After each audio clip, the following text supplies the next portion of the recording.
Hi hello friends, నేనండి మీ దివ్యాని. అందరూ ఎలా ఉన్నారండి? ఈరోజు మన ఛానల్లో చాలా సింపుల్ రెసిపీ అండి. ఇంట్లో మనకి ఏ కాయగూరలు లేనప్పుడు అప్పటికప్పుడు ఎగ్స్తో ఈ విధంగా చేసుకొని తిన్నారు అంటే అన్నం మొత్తం కూడా దీంతోనే తినేయచ్చు. ఎటువంటి చారు కూడా అవసరం ఉండదండి. అయితే ఈ ఎగ్ ఆమ్లెట్ని ఏ విధంగా వేసానా ఒక్కసారి మీకు చూపిద్దామని ఈ వీడియోతో మీ ముందుకు వచ్చాను. ఇంకెందుకు ఆలస్యం, వీడియోకి వెళ్ళిపోదాం రండి.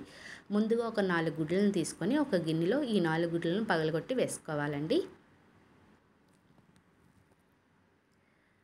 ఇలా గుడ్లన్నీ పగలగొట్టుకొని వేసుకున్న తర్వాత ఒక చిన్న ఉల్లిపాయని చిన్న ముక్కలుగా కట్ చేసుకున్న ముక్కల్ని వేసుకోవాలండి. అదేవిధంగా ఒక పెద్ద పచ్చిమిరపకాయని చిన్న ముక్కలుగా కట్ చేసుకున్న ముక్కల్ని కూడా వేసుకోవాలి. ఇప్పుడు దీనిలోనే కొద్దిగా కొత్తిమీరని కూడా వేసుకోవాలి. ఇప్పుడు దీనిలో రుచికి సరిపడా ఉప్పును కూడా వేసుకోవాలండి.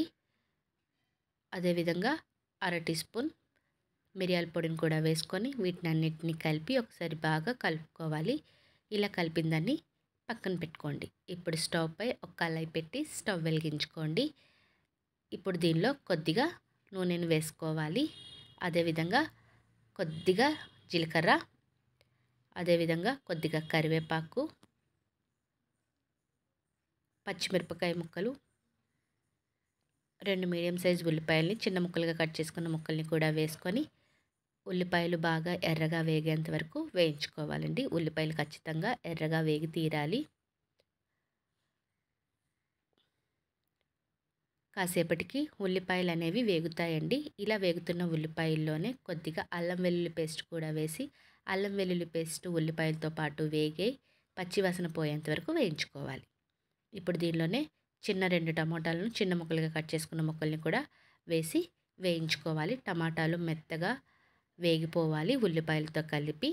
ఇప్పుడు దీనిలోనే కొద్దిగా పసుపును యాడ్ చేసుకోండి. అదేవిధంగా కొద్దిగా గరం మసాలా పొడిని యాడ్ చేయాలి.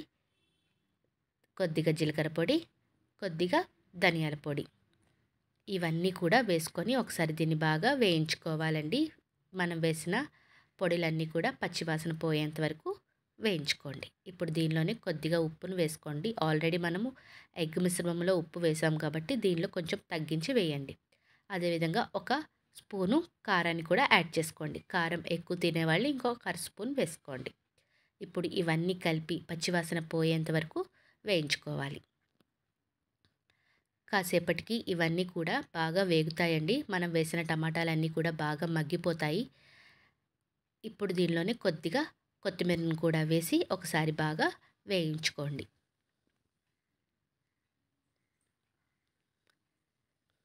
వీడియోలో చూపించిన విధంగా వేగితే సరిపోతుందండి. ఇలా వేగిన దాంట్లో మనం కలిపి పెట్టుకున్న గుడ్డు మిశ్రమాన్ని దీనిలో వేసుకోవాలి. వీడియోలో చూపించిన విధంగా ఇలా మధ్యలో పోసుకోవాలండి. ఈ గుడ్డు మిశ్రమాన్ని వేసిన తర్వాత మనం గరిటెతో అనేది కలపకూడదు. దీనిపై ఒక మూత పెట్టి ఒక 10 నిమిషాలు సిమ్లోనే అలా వదిలేయాలండి. 10 నిమిషాల తర్వాత దీనిపై ఉన్న మూతను తీసి చూస్తే మనకి ఈ స్టేజ్లో కనిపిస్తుంది. ఇప్పుడు మనం దీన్ని గరిటెతో వేగిందో లేదో చూసుకొని రెండో వైపుకి దీన్ని తిప్పుకోవాలి. తిప్పేటప్పుడు జాగ్రత్తగా తిప్పుకోండి. గరిటె లోపల వరకు పెట్టి తిప్పితే ఈజీగా తిరిగిపోతుంది. ఈ విధంగా వేగాలండి. ఇప్పుడు మళ్ళీ ఒకసారి దీనిపై ఒక మూత పెట్టి ఒక 2 నిమిషాలు సిమ్లోనే రెండో వైపు కూడా వేయించుకోవాలి. రెండు వైపులా కూడా ఇది బాగా వేగితేనే దీని రుచి అనేది ఉంటుందండి. ఇప్పుడు రెండో వైపు కూడా వేగిందో లేదో చూసుకొని మనం దీన్ని స్టవ్ ఆఫ్ చేసుకోవడమే. ఇంతేనండి, ఎంతో ఈజీగా ఇదైతే రెడీ చేసేసాను. ఇది డైరెక్ట్గా మనం అన్నంపై వేసుకొని చక్కగా కలుపుకొని తింటే చాలా బాగుంటుందండి. ఎటువంటి రసం కూడా అవసరం ఉండదు. అన్నం మొత్తం దీంతోనే తినేయచ్చు. నేను చెప్పేది నిజమో అబద్ధమో తెలియాలంటే ఒక్కసారి నేను చెప్పే పద్ధతిలో ట్రై చేయండి. ఎలా వచ్చిందో కామెంట్ బాక్స్లో కామెంట్ తెలియజేయండి. ఈ రెసిపీ మీకు నచ్చితే ఒక లైక్ చేయండి, షేర్ చేయండి, నా ఛానల్ని సబ్స్క్రైబ్ చేయండి. మరిన్ని వీడియోస్తో మీ ముందుకు వస్తుంది మీ దివ్య. ఉంటాను ఫ్రెండ్స్, బై బాయ్.